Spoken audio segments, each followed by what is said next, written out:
Aries, sun, moon, and rising. Welcome to your October reading. I feel like you really don't want to be ignoring yourself right now, okay? I feel like eclipse season is going to start very soon, which means you are going to be very activated because you have the North Node in your sign.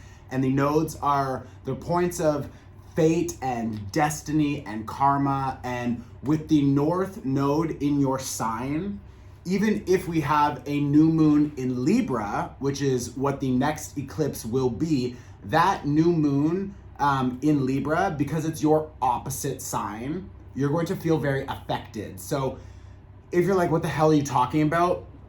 My point is this eclipse season and the eclipses for the next little while, they're going to be affecting you really strong. So you need to use this energy to make sure that you are welcoming in new opportunities and new chapters for yourself, especially because the North Node, and that is the direction we're moving in, it's in your sign for the next 18 months. So this is really a big deal, okay? You have an Ace of Cups, you have the Wheel of Fortune. So I really like this energy for you because it's like ushering in new collaborations, new commitments, and new connections, love, friends, family, whatever. But there's an overall energy of like, first you need to walk away from some situations. And that's what this Eight of Cups and the King of Pentacles reversed is referring to. So with this Eight of Cups and this King of Pentacles reverse, and you have an Eight of Wands and a Two of Swords reverse, which I love. This is very much an energy of, if you feel it, go for it. Like, obviously, like, use caution. It's like, if you feel like I want to attack this person because they're an asshole, like, don't, listen to that. That's not good karma. And like, we just had an Aries full moon, which could have been maybe you were feeling very like frustrated or impulsive or angry, or you were just feeling more like yourself, your true self, more empowered and excited for your future. And that's a good thing. You should really be focusing on yourself and what you feel called to do. You don't want to be listening to other people. You don't want to be taking advice from other people. Like, if you wouldn't trade spots with their life, if you wouldn't trade spots with them, if you wouldn't, trade your life for theirs, if you're not respecting what they've built, respecting their perspectives, their ideas, their opinions, then why are you taking advice from these people? It's like, just don't. And honestly, that's probably really easy for you because Aries doesn't want to really take advice from other people anyways, which is beautiful because you're just so like, it's fine, I'm gonna do this myself, I don't need you, I don't need you, I don't need you, I don't need you.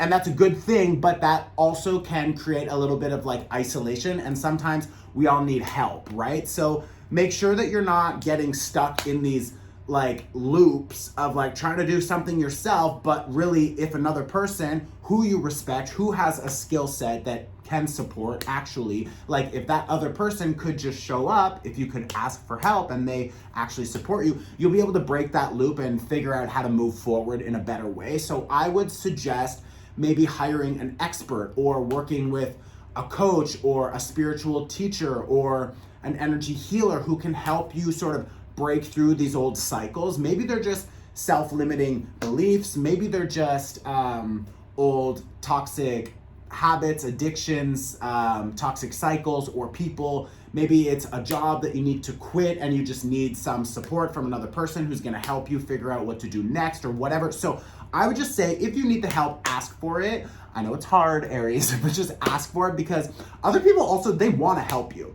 Now, there's something here that's coming through really strong. Like, if you're noticing that you're trying to make something work and it's not working and you're feeling like you're trying to force it, maybe it's a relationship, maybe it's a work arrangement or negotiation, and it's just like, what the fuck? For some reason, this never works out. I don't know why, but I'm really stubborn and I want it to work. I'm just gonna continue to invest into this over and over and over and over and over. It's like, that's one of your sort of negative characteristics, is that you can get a little bit too stubborn or fixated on something, and then there's another option that's better right there, but you're not seeing it because you're like obsessively thinking it will happen with this thing, this person, this job, this trip, whatever. But it's like, the universe wants you to have something better, so that's why this is not working out. So if you're noticing this is not working out, then let the universe, let this eclipse season just take it and make more available space for you. We just had a full moon in Aries. So like, first of all, I hope you took the workshop because it was your full moon and it's the last full moon before eclipse season and it was the last super moon of 2023. So it's really important that you, especially you, because this was an Aries full moon, that you were using this energy. This was an opportunity for you to let go. That 8 of Cups is saying we need to let go. We need to surrender these old things, these old ideas, self-limiting beliefs, these old personalities. It's like who you've been up until now is not who you need to be moving forward. It's not the same person. You need to change yourself. You need to level up. And I know that you feel that, but there's something about you that like continues to ignore it. Like I have this High Priestess reverse with the Queen of Cups and that Ace of Cups. So the Ace of Cups is saying you know that there's new opportunities and connections and people, collaborations, ideas, love, etc. You know it's coming. Like the Ace of Cups is here. Ace of Cups and the Wheel of Fortune is here. So like the universe is trying to give it to you and you're ready to receive it, like with the Queen of Cups.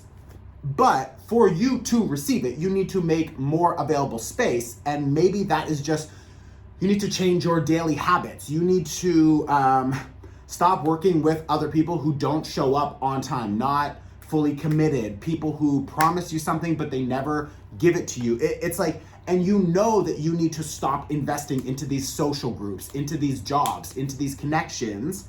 But with the Queen of Wands reverse, it's like maybe you're just like self-sabotaging or you're just getting a little bit lazy or whatever it is, which again is strange because like Aries is not a lazy sign. It can be a little bit self-destructive just because you're a little bit impulsive and you just want to go, go, go, go, go. But it's like, slow down. Like with this Strength card, take control of those like impulsive tendencies. Take control of the things that continue to keep you distracted. And like when I say take control, I mean take control of yourself and your behavior and intentionally let go and clear these things out.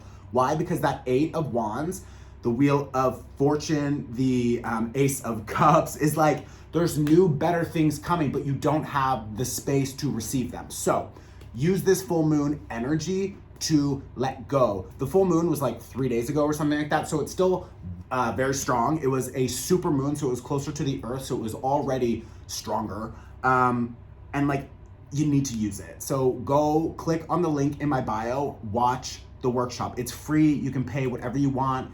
It's literally donation based, but like there's an energy clearing. I'm gonna help you figure out how to organize yourself in a better way because this eclipse season is starting very soon. So if you go into the next 6 months, like after this eclipse season, because the eclipses are like doors, they open and they start new 6-month cycles. If you continue to go into that next 6-month cycle with the same bullshit, the same connections, and you haven't set the intention to clear it, then you're gonna bring all of that bullshit into the next cycle, which you don't wanna do because it's just gonna continue to drain you. So make sure that you're using this energy before the eclipses start because you're going to really sort of like solidify everything that you wanna clear out, and then these eclipses will support that rapid change, okay? I love you, please. Let me know if this is resonating. Just leave me a comment below. I always like to actually read your comments. You guys are fucking hilarious.